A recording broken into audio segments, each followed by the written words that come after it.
High, কেমন আছো তোমরা সবাই? আশা করি ভীষণ ভালো আছো। বলো তো আজ কোথায় গেছিলাম? হ্যাঁ, ঠিকই ধরেছো, আজ গিয়েছিলাম শিলিগুড়ির বৈশাখী মেলায়। প্রথমে 10 টাকা দিয়ে টিকিট কেটে সোজা মেলার ভেতরে চলে গেলাম। দেখো কি সুন্দর কাঠের ফার্নিচারগুলি।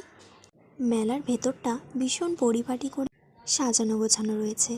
একদিকে যেমন রয়েছে ড্রেসের দোকান, ঠিক অপর দিকেই আবার রয়েছে বিভিন্ন খেলনা, কসমেটিক্সের দোকান।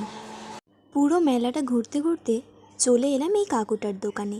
এসে এখান থেকে চিকেনের একটা ডিশ অর্ডার করলাম।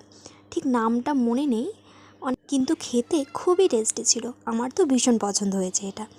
তারপর দেখো ঘুরতে ঘুরতে আবার দেখি নাগরদোলনা, বাচ্চাদের খেলার কত কী। এখানে যদি কোনো বাচ্চারা আসে ভীষণ খুশি হবে, একটা ছেড়ে একটা, কোনটাতে উঠবে বুঝতেই পারবে না। তারপরই মেলাটা ঘুরতে ঘুরতে চোখ গেল একটা কসমেটিক্সের দোকানে।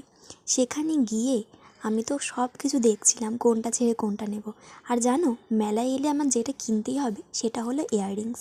আমি এখান থেকে দুটো ইয়াররিংস নিয়ে আবার চললাম ঘুরতে।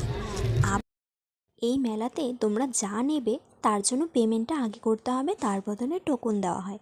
সেই টোকন দেখিয়েই খাবার নিতে হয়। এই দেখো, আমি পটেটো স্প্রিং রোলটা কিনে নিয়েছি, আর আমারটাও ওই আন্টিটা নিয়ে নিচ্ছিল, তার জন্য আমি নিয়ে নিলাম। এটার দাম নিয়েছিল 100 টাকা। আমার এটাও ভীষণ ভালো লেগেছে। পুরো মেলা ঘুরে এবার বাড়ি যাব।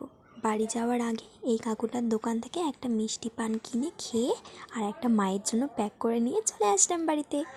এই ভিডিওটা যদি ভালো লাগে অবশ্যই লাইক, কমেন্ট, শেয়ার করে রেখো। আরও নতুন নতুন ভিডিওর জন্য একটা সাবস্ক্রাইব। বাই।